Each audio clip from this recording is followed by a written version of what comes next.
এই দেখুন মাছগুলো আমি জলে দিয়ে রেখেছিলাম। মাছগুলো কালকেই আনা হয়েছিল, তো কিন্তু কালকে ফ্রিজে রেখে দিয়েছিলাম।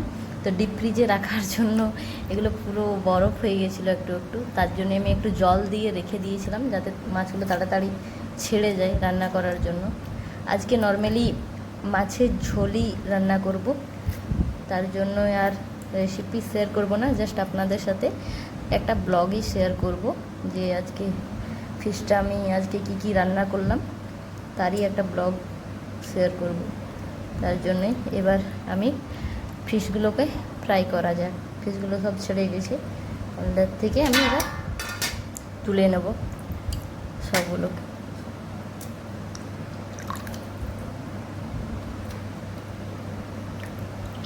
জলটা ফেলে দেবো, এইটাতে নুন হলুদ মাখিয়ে নেব, দিয়ে এগুলোকে ফ্রাই করব। তো এখানে আমি মাছের মধ্যে নুন হলুদ মাখিয়ে নিয়েছি, আর এখানে কড়াইয়ে আমি তেল গরম করতে দিয়ে দিয়েছি। এবার ফিশগুলোকে আমি ফ্রাই করব।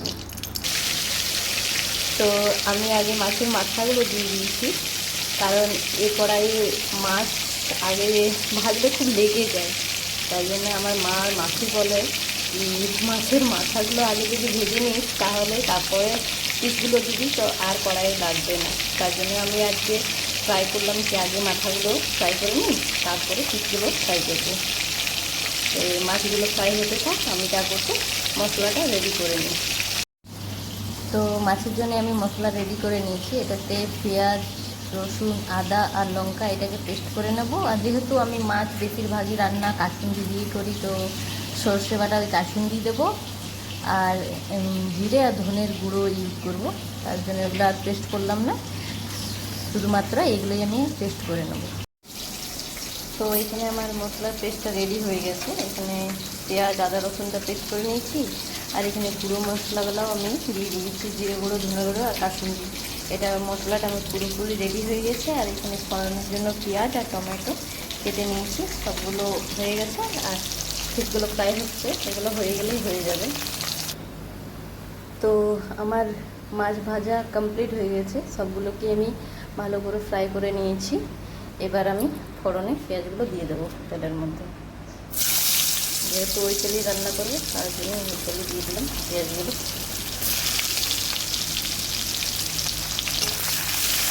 আর পেঁয়াজটা লাল হয়ে ভাজা হয়ে গেলে টমেটোটা দিয়ে দেবো। টমেটো আর পেঁয়াজটা আমার ফ্রাই হয়ে গেছে, এবার মশলার পেস্টটা আমি এটার মধ্যে দিয়ে দেবো।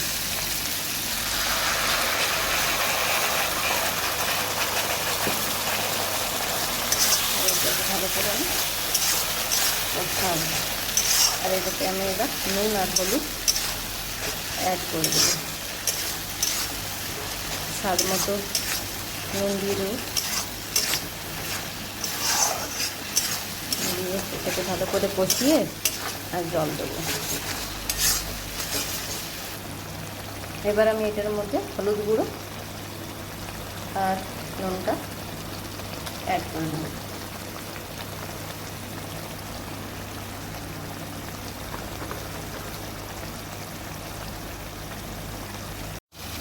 তো মশলাটা আমার রেডি হয়ে গেছে, এবার আমি এটার মধ্যে জল দিয়ে দেবো। আর মাছের ঝোলটা যদি ফুটে ওঠে তখন মাছগুলো আমি ছেড়ে দেবো। তো মাছ রান্নাটা আমার প্রায় হয়ে গেছে, সব মাছগুলোকে আমি ঝোলের মধ্যে ছেড়ে দিয়েছি। এবার এগুলো একটু ফুটে যাক, তারপরে এগুলোকে আমি মাছটাকে একটা এসে নামিয়ে নেবো, একটা পাত্রে নামিয়ে নেবো। তারপর আপনাদের সাথে আমি ফাইনাল লুকটা দেখাচ্ছি কেমন রান্নাটা হয়েছে। তো আমার রান্নাটা পুরোপুরি কমপ্লিট হয়ে গেছে। তো ফিশ রান্নাটা কেমন হয়েছে প্লিজ কমেন্টে জানাবেন। আর আজকে আপনাদের সাথে আমি রান্নারই ব্লগ শেয়ার করলাম। আশা করি এই ব্লগটা আপনাদের ভালো লাগবে।